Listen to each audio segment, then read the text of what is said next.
महाराज जी, वैदिक दर्शन के अनुसार प्रकृति, माया और कर्म के नियमों के बीच में क्या संबंध है?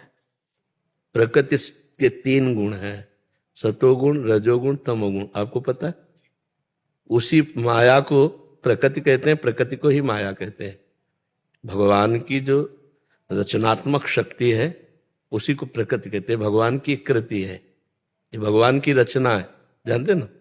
तो रचना को कृति कहते हैं ना, उसी को हम प्रकृति कहते हैं। 3 गुणों से युक्त है ये, सतोगुण, रजोगुण, तमोगुण।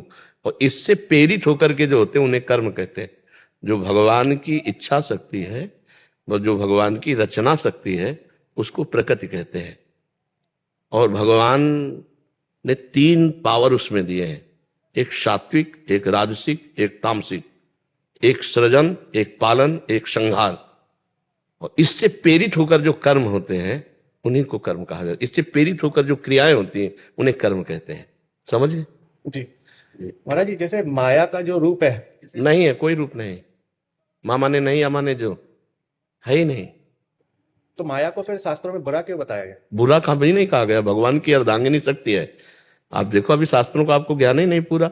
आदि शक्ति जे ही जग उपजाया, सो अवतरी मोरी यह माया। जो सीता जी के लिए कह रहे हैं कि आदि शक्ति जो जगत को उत्पन्न करने वाली महाशक्ति माया है वो मेरे साथ अवतरित होगी। मनुष्य रूपा जी से कह रहे हैं हम गलत चल रहे हैं, हमारा उस गलत चलने के सुधार की बात कही गई। माँ बुरी है क्या?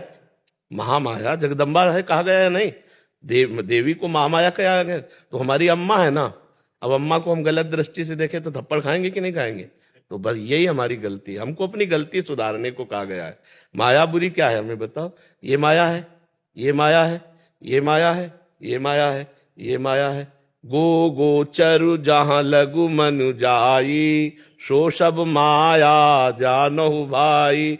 अब इस माइक से हम भगवत चर्चा करते हैं तो पवित्र हो गया ना, नाम कीर्तन कर रहे तो बंधनी हो गया ना। और इससे हम गाली देने लगे, बुरा बोलने लगे तो अब बुरा हो गया ना। तो माइक बुरा है, वाणी बुरी है, या हमारा बोलने का तरीका बुरा है? बोलने का तरीका सुधारने की बात कही गई है। हम माया का जो दुरुपयोग कर रहे हैं वो हमारे बंधन कारक है। नहीं तो माया रोटी है, माया पानी है, माया ये शरीर है। वही रोटी पानी पाके इस शरीर से हम तपस्या करते हैं, हम भजन करते हैं, तो आप हाथ जोड़ रहे हो।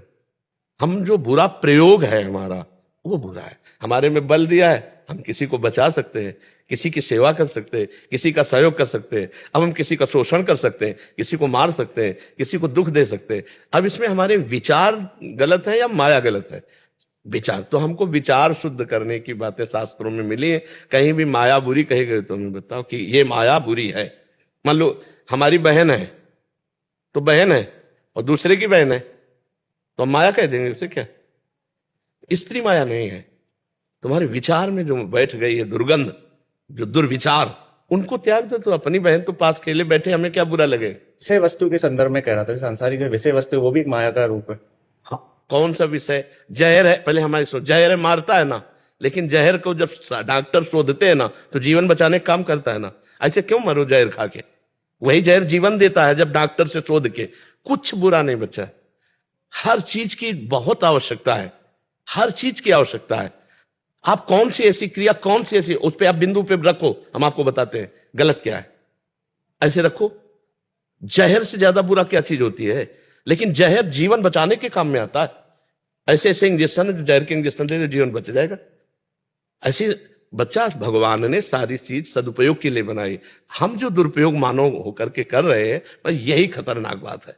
अगर हम दुरुपयोग छोड़ दे तो बच्चा कुछ बुरा नहीं है, कुछ बुरा नहीं। शौचालय बहुत बुरी चीज है, लेकिन रसोई तभी सफल है जब शौचालय की व्यवस्था हो, है ना? देखो ये रसोई है, यहां से जाती है, यहां शौचालय है। हमें लगता है कि अगर हम सही चल रहे हैं तो बुरा कुछ है ही नहीं, और हम बुरे चल रहे हैं तो सही कुछ है ही नहीं। तो इसमें हमारी दृष्टि हुई या इसमें भगवान या कोई माया या कोई प्रकृति? कितना सुंदर सब कुछ है। जब हम सुंदर विचार वाले हैं तो कितना सुंदर सब कुछ भगवान ने रचा है, और असुंदर विचार वाले हैं तो कितना असुंदर है। तो ये दृष्टि हमारी वैसी सृष्टि हो गई, कहीं कुछ गलत नहीं बचा। महाराज जी, जैसे शास्त्रों में लिखा हुआ है कि भ्रम सत्य जगत मिथ्या, तो हम भ्रम को ऊपर रखते हैं, तो जगत माया भी नहीं। तो आप और आगे फिर चलो ना, सवाल पहले हल थोड़ी हो गया इतने से। ब्रह्म सत्यम जगन मिथ्या से सवाल हल हो गया क्या? सवाल शुरू हुआ है, सवाल हल होता है सर्वम खलमिदम ब्रह्म ने नानास्ति किंचन। अधूरा ज्ञान संशय में फंसा देता है, पूरा ज्ञान पढ़ो। यहां अभी तो शुरू हुआ है, यहां से सवाल यहां से शुरू हुआ है और पूरा जहां हुआ वो हम तुम्हें बता रहे हैं। सर्वम खलमिदम ब्रह्म ने नानास्ति किंचन। ने नानास्ति किंचन का मतलब होता है एक कण भी ऐसा नहीं जहां ब्रह्म ना हो। सर्वम खलमिदम ब्रह्म, सब कुछ ब्रह्म है। सवाल यहां से शुरू हुआ, ब्रह्म सत्यम जगन मिथ्या। क्योंकि जगत में फंसे हो ना, तो ब्रह्म तक पहुंचने के लिए पहले हटो, और जब हट के दिखाया गया तो बोले सर्वम खलमिदम ब्रह्म, सब कुछ वही था जिसे तुम झूठ मान के आए हो ना, वही है सब कुछ। वासुदेवा सर्वम, सिया राम में सब जग जाने। समझ पा रहे बच्चा? बोलिए। जैसे एक विधि है, योग में 4 विधियां होती है, ज्ञान, भक्ति। एको विधि अगर पालन किए होते बच्चा तो एको प्रश्न न रह जाते। नहीं, जैसे राजयोग और भक्ति योग में बच्चा अंतर सब। अच्छा ये बताओ, प्रवचन करता बनना चाहते हो या साधक बनना चाहते हो? तो अभी चौराहे पे खड़े हो, कोई मार्ग तो चयन करो तुम। ज्ञान मार्ग चयन करो, भक्ति मार्ग चयन करो, कोई मार्ग पकड़ो। तो एक पकड़ लोगे तो उस रास्ते की हम तुम्हें बात बताएं। अब तुम चौराहे पे खड़े होकर के ऐसे मार रहे हो कि दक्षिण उत्तर पूरब, तो ऐसे कैसे तुम्हारा मंगल हो पाएगा? एक रास्ता पकड़ो, अपने मति को देखो। ज्ञान मार्ग योग है कि योग मार्ग? कई घंटा बैठ सकते हो पद्मासन में? कभी बैठे हो? नहीं। योग किसे कहते हैं? अभी तो योग जानते नहीं किसे कहते हैं। चित्त वृत्ति का निरोध करके परमात्मा में स्थित करना योग कहते हैं। हम पहले योग का साधन जहां शुरू होता है अष्टांग योग, यम नियम आसन पे। हाँ, तो आप कितनी देर पद्मासन बैठ सकते हो? बैठ सकता हूँ आधा 1 घंटा। तो 3 घंटा के पहले योग ही नहीं माना जाता। 3 घंटा पद्मासन में बैठ के 6 घंटा बैठे, अब तो किडनी फेल बच्चा। सिद्धासन में कई मिनट बैठे हो? जानते हो सिद्धासन? सिद्धासन जानते ही नहीं होगी। सिद्धासन जानते हो? अवस्था नहीं हमारे। नहीं, सिद्धासन अभी तो ककारा नहीं आता बच्चा। हम तभी तो कह रहे अभी तो चौराहे पे खड़े हो। अब मतलब जैसे किसी विद्वान से या पढ़े लिखे से ऐसे बात करोगे तो बात अलग होगी। हम लोग क्या है, ये पूरी यात्रा करके आए हैं। हम लोग यात्रा करके आए हैं, तो उस यात्रा में अब हमको तो पता है ना कि 2 कदम बाद कितने मोड़ होते हैं, उसके बाद कितने मोड़ होते हैं। तो इसलिए अब अपने लोगों से जैसे है ना, तो वो नहीं, चलो एक मार्ग पकड़ लो। ना योग मार्ग में अभी चलने लायक हो और ना ज्ञान मार्ग में चलने लायक हो, क्योंकि उसके लिए जितनी हमारे अंदर बहुत प्रवीण बुद्धि चाहिए, वो भी बुद्धि। इसलिए हमारी प्रार्थना है कुछ दिन नाम जप करो, और जैसे श्रीमद् भगवत गीता जी है, श्रीमद् भागवत है, ऐसे परम रहस्य का उद्घाटन करने वाले ग्रंथों का जो सरल ढंग से बताया गया है। क्योंकि उपनिषदों को समझना बहुत ऊंची बात है, और फिर प्रेम को समझना तो उपनिषदों से भी ऊंची बात है। ये जो प्रेमानंद है वृंदावन का, ये ब्रह्मानंद से भी ऊपर की बात है। तो एक मार्ग में पहले चलो। कितने घंटे तुम नाम जप कर सकते हो? एक नाम में कितने मिनट चित्त लगा सकते हो? इस पर आओ, अपनी कसौटी कसो। कि जैसे हमने एक बिंदु रख लिया, कृष्ण, हम उसे एक बिंदु माने, कृष्ण, राधा। अब हमारी आंतरिक दृष्टि रहेगी राधा राधा राधा राधा। अब ना कुछ स्फुरित होने देंगे, और ना कुछ मानेंगे, और ना कुछ सुनेंगे, और ना कहीं दस्तखत करेंगे अंदर, कहीं स्वीकृति नहीं। राधा राधा राधा। अब देखो कई मिनट टिकते हो। ये भी योग है, ये तो आंतरिक योग है ना। हाँ, भगवान कहते हैं कि अगर प्रीति पूर्वक मेरा भजन करता है तो मैं उसकी बुद्धि में योग प्रदान कर देता हूं। तेषाम सतत युक्ता नाम भजताम प्रीति पूर्वकम ददामि बुद्धि योगम तम येन माम उपयान्ति। तो चलो बच्चा, जब तुम्हारे अंदर काम सतावे उसको ना करो, जब क्रोध सतावे उसे पी जाओ, लोभ सतावे उसको पी जाओ, ममता सतावे ज्ञान के द्वारा काटो उसे। तब तो हम शुरुआत हुई परमार्थ की। अब क्या अपने लोग बातें बहुत छत की करते हैं और चल नहीं पाते प्रथम सीढ़ी में, तो उसे कोई लाभ नहीं मिल पाता। लाभ का मतलब जो हमें आत्मानंद मिलना चाहिए। भाई इस परमार्थ में बच्चा लाभ मिलना चाहिए, आत्मानंद का अनुभव होना चाहिए। बिना आत्म सुख के हमें इन सब बातों में क्या लाभ मिल पाएगा? इससे प्रवचन करता अच्छे बन सकते हो, प्रवचन करता तो बन सकते हो कि फर्राटेदार प्रवचन और उससे लोग प्रणाम नमस्कार, लेकिन जो आंतरिक सुख चाहिए वो तो नहीं मिलेगा ना, वो मिलेगा चलने पर। तो गीता भागवत का स्वाध्याय करो, नाम जप करो, और जितेंद्रियता पर आओ। श्रद्धावान लभते ज्ञानम तत्परा संयतेंद्रिया। जो श्रद्धा, जैसे आप श्रद्धावान हो, आप ज्ञान अर्जन करना चाहते हो, तो अब जो ज्ञान अर्जन हो रहा है तो आपको लग रहा है कि काम क्रोध लोभ मोह ये जो हमें गुलाम बनाए हुए हैं, इनको हमको अधीन करना चाहिए। यहां से शुरुआत करो। जो आपको परास्त करने, मुझे खाना ही नहीं खाएंगे, नहीं मुझे देखना नहीं देखेंगे, मुझे सुनना नहीं सुनेंगे, हर इंद्री कंट्रोल में होती चली जा रही है। और फिर जो हम दिखाना चाहते हैं वो देख, और जो सुनाना चाहते हैं वो सुन। अभी तक जो तू दिखाता रहा मन, वही देखता रहा। आज अब मैं दिखाऊंगा गुरु बल से, और तुझे अब देखना होगा। तब विजयी माना जाता है कि हाँ, योद्धा जीत रहा है, अब चल रहा है। प्राय इस पर तो 100 में 99 फेल हो जाते हैं।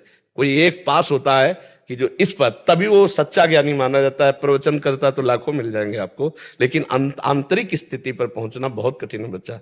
और वो कठिनता ही मनुष्य जीवन में केवल पार की जा सकती है, सुअर कुत्ता गधा बन के थोड़ी पार की जा सकती। तो आगे बढ़ो, आप बहुत अच्छे विचारवान हो, वही पवित्र बुद्धि है, तो काटो ये जो अंदर की बात में, जो काम क्रोध लोभ मोह मद मत्सर, इनको काटो और नाम जप करो। अपने आप योग प्रारंभ हो जाएगा। मान लो शरीर को आप स्थिर नहीं कर सकते कि आप 4 घंटे 6 घंटे स्थिर करें, तो जब मन स्थिर हो जाएगा तो शरीर पड़ा है या चल रहा है कोई फर्क नहीं पड़ता है इससे। तो मन को लगाओ प्रभु में। सा वही मना कृष्ण पदार बिंदयो। एक पहले हम बिंदु मानते हैं ना, किसी एक बिंदु पर चलते हैं, राम कृष्ण हरि, जो हमें प्रिय लगे वो एक नाम ले लेते हैं, एक मार्ग ले लेते हैं। आगे क्या है फिर पता चल जाएगा। पहले हम चले तो 4 घंटे 6 घंटे लगातार एक नाम में स्थिति करना, और फिर हमें बताना कैसा लगता है। रोने लगोगे बच्चा, आनंद अश्रु चलने लगेगा, और लगेगा निहाल कर दिया प्रभु, आपने निहाल कर दिया। हम जो कह रहे हैं उसे मानो। 6 घंटे जीवन में जब तुम्हें समय मिले तब लगा के देखना, 6 घंटे एक जगह स्थिति, फिर हमें बताना कि योग किसे कहते हैं। अभी बच्चा 10 मिनट नहीं एक जगह टिक पाएंगे। देखो ना अंदर से 10 मिनट एक जगह नहीं टिक पाएंगे। 10 मिनट तो बहुत होते हैं, बहुत होते हैं 10 मिनट एक जगह टिक जाना। मान लो राम, तो अब दूसरा स्फुरित नहीं होगा, 10 मिनट केवल राम ही स्फुरित होगा। और इसके लिए अपने लोगों ने लड़ाई लड़ी, पूरी पूरी रात लड़ाई लड़ी, पूरा दिन पूरी रात, न खाना न पीना, न देखना न सुनना। ऐसे खंडहरों में, काशी के घाटों में रहना कि जहाँ केवल कबूतरों की आवाज आ रही, मनुष्य वहां पहुंच ही नहीं सकते, वहां जाएंगे ही नहीं। कई कई दिन भूखे रहकर रात दिन, तब वो दिमाग में पूरा बस गया, राउंड राउंड एकदम, जैसे दिमाग वो जो चीज तो वही चल रही, वही चल रही, वही चल रही। तब देखा है न भोजन की चिंता न प्यास की चिंता।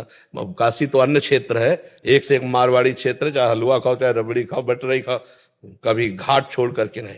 एक निष्ठा, एक नियम, जो हमारे पास आ जाएगा वही पाएंगे। तो महादेव जी भी कृपा करके देखते थे परीक्षा, देखते हैं कैसे। तो कई कई दिन जब भूख से व्याकुल चित्त होता, उसी समय मंत्रा का, ए तू देह नहीं है, ये प्राणों का धर्म है भूख प्यास, तेरा धर्म नहीं, तू इनका साक्षी है, बस साक्षी मात्र। कभी उदास नहीं हुई, कभी नहीं, आज भी। तो जब तक सच्चिदानंद का अनुभव नहीं, तो बच्चा माया से नहीं लड़ सकते। माया का मतलब यही, इसी से नहीं लड़ सकते। ये बहुत दुरंत है। जब प्यास लगेगी तो पानी में चित्त रहेगा ना, प्यास लगे और चित्त परमात्मा में, भूख लगे और चित्त परमात्मा में, शरीर भीषण कष्ट से युक्त और चित्त परमात्मा में, इसकी कोई परवाह नहीं। चाहे जैसी स्थिति हो, इसकी कोई परवाह नहीं। तब माना जाता है कि योद्धा हो। अब अभी केवल एक पटाखा छूटा भाग पड़े नहीं, और बोले घर में अपनी पत्नी के सामने कह रहे थे हम बहुत बड़े शूटर हैं, नहीं राइफल के, और पटाखा छूटा भाग पड़े। तो अब एक छोटा सा कष्ट आया, भाग पड़े परमार्थ, बोले हमारी श्रद्धा खत्म हो गई, हमारा भी ये हो गया वो। ये योद्धाओं का काम है कि जैसे हजारों घाव लगे फिर भी दुश्मन की तरफ बढ़ता चला जाए, ऐसे लक्ष्य की तरफ बढ़ता चला जाए। हर कष्ट हर बात में हम अविनाशी हैं, अविनाशी के बच्चा है, भगवान का अंश हूं मैं। फिर आगे बढ़ो, ये हम आपके अंदर जोश भर रहे हैं। इसी जन्म में भगवत प्राप्ति कर सकते हो, इसी जन्म में शुद्ध ज्ञानी हो सकते हो, इसी जन्म में शुद्ध योगी हो सकते हो। और अभी समय है, थोड़ा समय और क्रॉस करके फिर नहीं निकल पाओगे। जब शरीर में जवानी होती है तो इसी जोश में निकला जाता है, क्योंकि परीक्षा तो इसी में है ना। अब जैसे मान लो एक हमको 70 वर्ष के मिले पति पत्नी, और उनका महाराज जी अब हम दोनों ब्रह्मचर्य से रहते हैं। 70 वर्ष में ब्रह्मचर्य से कोई मतलब अब ब्रह्मचर्य से 17 के हो फिर बोल रहे हम ब्रह्मचर्य से रहते हैं। आप समझ में आई बात है। अरे 17 से 40 तक जो कहे मैं ब्रह्मचारी, तो हम उसकी चरण वंदना करते हैं। वाह, ये है मतलब। जब भाई तैराक तो तभी हो जब नदी उफान में हो और फिर क्रॉस करके दिखाओ, तब तो तैराक वाला हो। तैराक उसको थोड़ी कहते जो उसमें भरे हुए पानी पे, हाँ स्विमिंग पूल में तैराक उसे ले अब बुढ़ापा का ब्रह्मचर्य स्विमिंग पूल समझो जवानी में ब्रह्मचर्य है बाढ़ी हुई यमुना जी, बाढ़ी हुई यमुना। जवानी को मतलब देख लो, अब आप लोग जवान हो, कैसा दिमाग होता है। ऐसे दिमाग में ब्रह्मचर्य रहना, ऐसे दिमाग में भूख प्यास कष्ट सहकर परमात्मा की प्राप्ति के लिए चलना। अब तो बहुत कठिन बच्चा, कलयुग का समय, मोबाइल हाथ में, मोबाइल हाथ में। आज तक हमें मोबाइल नहीं रखा, हमें चलाना भी नहीं आता, और हम चलाना भी नहीं सीखना चाहते। हाँ, ये तो महाराज जी आपका और आपके जो साधक बाबा जी उनका बहुत धन्यवाद है कि यूट्यूब पे आपके माध्यम से हमको सत्संग मिल पाता है और उस पथ पे चल पा रहे हैं। जी जी, ये तो हाँ, यही लोग पहले तो पहले तो हम इसका निषेध किया, फिर कई लोगों ने, 2-4 जन हैं, उन्होंने कहा महाराज जी जब हम ही कई बार सुनते हैं इसको तो ज्यादा लाभ मिलता है, इसलिए टेप कर लेने दीजिए। फिर धीरे धीरे यूट्यूब में डालने लगे कि चलो भाई, इससे है कि हजारों लोगों को सुनने को मिल जाएगा जो यहाँ नहीं बैठ सके। अब देखो यहाँ बैठे तो 20, 25, 30 बैठे हो गए, तो कम से कम यूट्यूब के द्वारा लाखों लोगों को सुनने को मिल जाता है। नहीं, प्रगट में इतना कहाँ लाभ मिल पाता। इसलिए इन लोगों ने चाहा तो हमने भी स्वीकृति दे दी कि अगर बाहर सुनना हो, उससे लाभ दिखाई देता है। महावीर सिंह जी दिल्ली से, राधे राधे। स्वामी जी, पूजनीय स्वामी जी, आपके चरणों में कोटि कोटि प्रणाम। स्वामी जी, हम 4 पीढ़ी से राम जी के उपासक हैं, राम नाम का जप करते हैं। ये शिक्षा हमें स्वर्गीय धर्म सम्राट करपात्री जी महाराज जी से 90 वर्ष पहले मिली थी। लेकिन महाराज जी, किसका प्रश्न? अच्छा, मैं 2 वर्षों से आपका सत्संग एवं एकांतिक वार्तालाप सुन रहा हूँ। महाराज जी, मैं आपके सत्संग से प्रभावित होकर इस शंका का समाधान चाहता हूँ कि मैं राम जी के और आपके बिना नहीं रह सकता। मेरा कल्याण मार्ग क्या रहेगा? राम राम जपिए और हमें अपना दोस्त मानिए, हमें अपना मित्र मान लीजिए और राम राम जपिए, ठीक है? हाँ, खूब नाम जप कीजिए, इसी से मंगल हो जाएगा। और सत्संग सुनते रहिएगा। जब हम राधा बोलें कि राधा राधा जपो, तब समझो हमारे लिए आदेश है राम राम जपो, ठीक है? हाँ, आप संशय में मत पड़िए। राम में राधा, माँ में माधव, राम नाम में राधा माधव भी विराजमान है। आप राम राम जपिए। महाराज जी यही संस्कृति मेरे देवता मन का, कभी हम उधर के रहना उधर के। नहीं नहीं नहीं, ऐसा कभी नहीं हो सकता। साधु ते होए न कारज हानि, साधु संग से कभी किसी का परमार्थ बिगड़ा है क्या? परमार्थ पुष्ट हुआ है। साधु ते होए न कारज हानि, ऐसा नहीं हो सकता कि साधु से संशय निवृत्ति होती है, ना कि संशय की प्रवृत्ति जग जाए। नहीं, साधु समागम के वचनों से कभी भी आपने सुना होगा, अगर पूरी बात सुनोगे तो संशय नहीं होगा। हमने फिर बाद में कहा आपको जो गुरुदेव ने नाम दिया है या जो आपको प्रिय है। जब हमसे पूछा जाएगा तो हम कहेंगे राधा राधा जपो, और जब आपकी बात आएगी तब कहेंगे जो आपको प्रिय हो या आपको जो गुरुदेव ने दिया हो वही नाम निरंतर जपिएगा। सब नाम एक अनंत भगवान के हैं। नहीं महाराज जी, गुरुदेव जी के तो मैंने दर्शन ही नहीं किए, उनके तो मेरे पिताजी थे उनके सामने। जी जी। और मेरे पिताजी ने ये कहा कि महाराज जी मेरे पास न तो मैं पढ़ा लिखा हूँ, ना मैं ज्ञान जानता, ना मैं भजन करना जानता, अब मेरे कल्याण का क्या मार्ग होगा? तो उन्होंने कहा कि बेटा जो भी आपको मिले आप सबसे राम राम कहो तो आपका कल्याण हो जाएगा। और मेरे देवता वो परिपाटी 4 पीढ़ियों से चली आ रही है। बस उसी को जाके कुल की जो रीति है गहे रहे सो तौन, समझ रहे ला? जाके कुल की जो रीति है गहे रहे सो तौन, आप बस वही पकड़ लो, राम राम राम, कल्याण हो जाएगा। अरे कल्याण का कल्याण हो जाएगा। मंगल भवन भगवान का नाम है और उससे कल्याण का संशय नहीं। नाम लेत भव सिंधु सुखाही, पार होने की बातें खत्म हो गई। नाम लेत भव सिंधु सुखाही, करहु विचार सुजन मन माही, सादर सुमिरन जे नर करही, गोपद यू भव सागर तरही, कहूँ कहाँ लगी नाम बड़ाई, राम न सकही नाम गुण गाई। अब तो क्या संशय, नाम ही तो सर्वोपरि। खूब गाओ, राम राम राम जी जो लो तू न जपी है, तो लो तू कहूं जाए तिहूं ताप तपी है। चाहे जितना साधन कर लो, अगर नाम जप नहीं तो अन्य साधन से भगवत प्राप्ति होना बड़ा कठिन है, बड़ा कठिन है। छूटिबे के जतन विशेष बांधे जाएगो, होए है विष भोजन जो सुधा सान खाएगो। राम राम राम जी जो लो तू न जपी है, तो लो तू कहूं जाए तिहूं ताप तपी है। खूब निरंतर नाम जप करो और सत्संग सुनते रहो, ठीक है? कोई संशय? एक परेशानी और है, चूंकि वृद्धावस्था है, 82 साल की उम्र है, अब यहाँ मैं हर महीने तो आ नहीं सकता। नहीं तो हमने तुमसे कब कहा हर महीने आ जाओ? नहीं तो मेरी तो उत्कंठा है आपसे हर वक्त मिलने की। अगर उत्कंठा तो मैं हर समय तुम्हारे दिमाग में हूं, देख लो ना, मिलने की बात कह रहे हो, तुम्हारे दिमाग में अगर उत्कंठा शब्द है तो हर समय दिमाग में तुम्हारे हम रहेंगे, तुम्हारी दूर की बात थोड़ी रहेगी, तुम्हारे दिमाग में रहेंगे। आप देखो ना, अगर उत्कंठा है तो जिसके प्रति उत्कंठा होती है वो हमारे दिमाग में बस जाता है। पी मूर्ति नयन बसते ही रस रहा समाय। अगर नयन में बस गया तो पास हो या दूर हो क्या फर्क पड़ता है, और नयन में नहीं बसा तो पास हो या दूर हो क्या फर्क पड़ता है। दोनों बातें समझ लो। महाराज जी राम नाम जप के आप तो साकेत चले जाएंगे, आप तो वृंदावन रहेंगे। हमारा वहाँ कैसे मिलन हाँ होगा? वहां कैसे होगा महाराज जी? हमारा काम है पोस्टमैन का, कहां किसको कहां बुक करना वहीं बुक कर देना है। अब जैसे पैसा पोस्टमैन के पास आता है तो उसको जाके वहां देना पड़ता है। अब मान लो कोई जीव आ गया और उसकी लालसा कि मैं साकेत सियाराम जी के पास जाऊं, तो मुझे पता है मेरे राधे श्याम जी ही सियाराम जी, कोई और थोड़ी है, बस पोस्ट करना है, वो उधर पहुंच गया। अच्छा, अगर ये देखना चाहते हैं कि ये रूप, तो ये रूप सियाराम जी के पास नहीं मिलेगा, ये रूप राधे श्याम के पास मिलेगा। क्योंकि ये बिका हुआ गुलाम है, ये तो राधे श्याम के पास है, वही हमारे ही सियाराम जी। राधे श्याम और सियाराम में इतना अंतर नहीं, वही है। पर जब सियाराम से मिलन करने की बात आएगी तो वहां ये नहीं मिलेगा। पर महाराज जी जायका तो दोनों में है, मावे की बर्फी में भी और रसगुल्ले में भी। ये प्राकृतिक उदाहरण चिदानंद में नहीं बैठेंगे। प्राकृतिक मावे की बर्फी और दूध की बर्फी, ये सब प्राकृतिक उदाहरण चिदानंद में नहीं बैठेंगे। चिदानंद का उदाहरण सिर्फ चिदानंद है, प्राकृतिक नहीं आ पाएगा, नहीं आ पाएगा। जैसे गोस्वामी जी जब वृंदावन आए, गोस्वामी तुलसीदास जी, तो जिधर देखें उधर राधे श्याम, जो मंदिर का दरवाजा खुले राधे श्याम।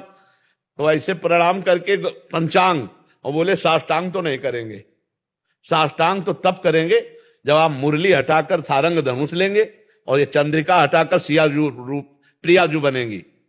तो भगवान ने ऐसा ही किया, भगवान के कर कमल से बंसी हटी और धनुष बाण, और जो चंद्रिका है वो हटी और मुकुट, और प्रियाजू हो गए सियाजू और श्यामजी हो गए रामजू, साष्टांग दंडवत किए। तो ये एक प्रियता होती। तुलसी मस्तक तब झुकाए जब धनुष बाण होए हाथ। तो कत मुरली कत चंद्रिका कद गोपियन के साथ, वो अपने जन के कारण श्री श्याम भय रघुनाथ, भगवान उसी समय धारण। तो ये चिदानंद बात है प्रेम की। अब जैसे हृदय से पूछा जाए, इतना भी अंतर न राम जी में है, न श्याम जी में है, न प्रियाजू में, न सियाजू में। पर प्रीति की बात जब आएगी तो फिर जहां प्रीति होती वही मन भागता है ना।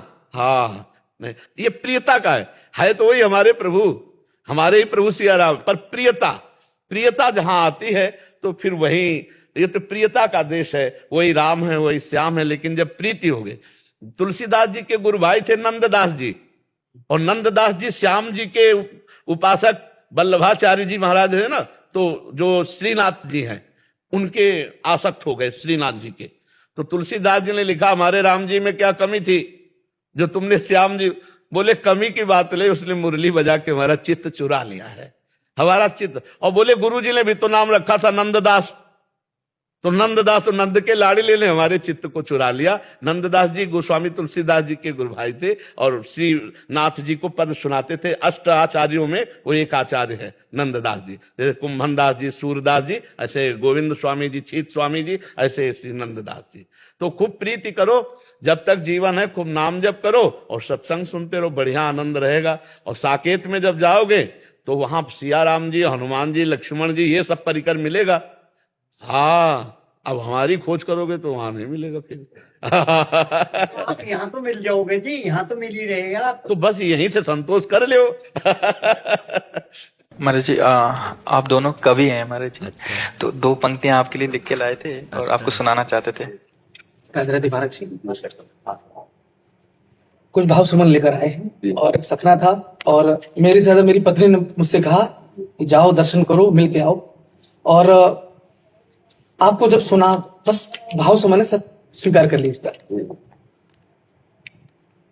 भुलाकर व्याधियां तन की स्वयं आनंद हो जाना, श्री राधे से कर अनुबंध फिर स्वच्छंद हो जाना। कठिन तप साधना संयम समर्पण त्याग लगता है, नहीं होता सरल दुनिया में प्रेमानंद हो जाना, नहीं होता सरल दुनिया में प्रेमानंद हो जाला, प्रेम में आनंदित हो जाला। जी। और आपके स्वास्थ्य की जो पर चर्चाएं सुनती है मन थोड़ा विचलित होता है। जी। और आज जो कुछ भाव कह रहा हूँ सरस्वती ने लिखवाया है जी। और मैं अर्पित करता हूँ कि सनातन शक्ति के सुर इस अलौकिक साज को दे दो, अमरता दिव्य तन को और इस आवाज को दे दो। मेरी ठकुरानी राधा रानी से है प्रार्थना इतनी, मेरी आयु के बाकी साल श्री महाराज को दे दो, मेरी आयु के बाकी साल। और मेरी पत्नी ने जो कहा जी। वो हमसे कहा जी। नहीं, तब मुझे एहसास हुआ नहीं मिला कुछ हमें जगत के झूठे इन आवरणों में, और बहुत सी कमी रही है कर्म और आचरणों में, बीत गया है आधा जीवन संसारी बाधाओं में, सौंप रहा हूं जीवन आधा राधा जी के चरणों। और गुरु जी अंतिम जी। आपसे शक्ति मिलती है जी। लेकिन हम जो अनुभूति करते वो ये है जी। जगत कल्याण के पथ पर सदा सत्कर्म वाले हैं, हम ही जग में मरण जीवन के शाश्वत मर्म वाले हैं। समय और सृष्टि के आरंभ से है यह अमर गाथा कि हमको गर्व है हम सब सनातन धर्म वाले। बहुत बहुत धन्यवाद। राधे राधे गुरु। आप भी कुछ बोलना चाहेंगे और जी आप भी कभी? गुरु जी वैसे तो मैं हास्य कवि हूँ, जी। लेकिन कुछ भाव आपके लिए, कुछ पंक्तियां हैं।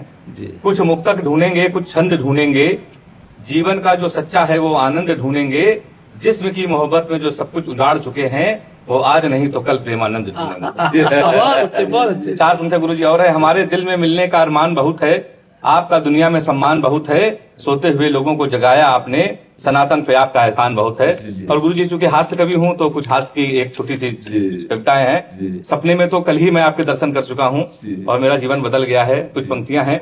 हमने पत्नी को फोन लगाया, उसे समझाया, भाग्यवान तू मेरी देवी हो, पूजा हो अर्चना हो आराधना हो मेरी साधना हो, तुम्हारे अंदर हमारी जान दिखती है, तू हमें देवी भगवान दिखती है, हमने ये तन मन सब हारा है, मेरा जो है सब तुम्हारा है। डरते हुए वो इतने में डोली, हमारे ऊपर बोली सूरज पश्चिम से, बोले आज सूरज पश्चिम से। इतने में हमारे मित्र ये गौरव हमारी पत्नी से बोले, भाभी गौर से देखो कितना खिल के आए हैं, दुनिया की सारी लड़कियां इन्हें देवी दिख रही हैं क्योंकि ये श्री प्रेमानंद जी से मिलके आए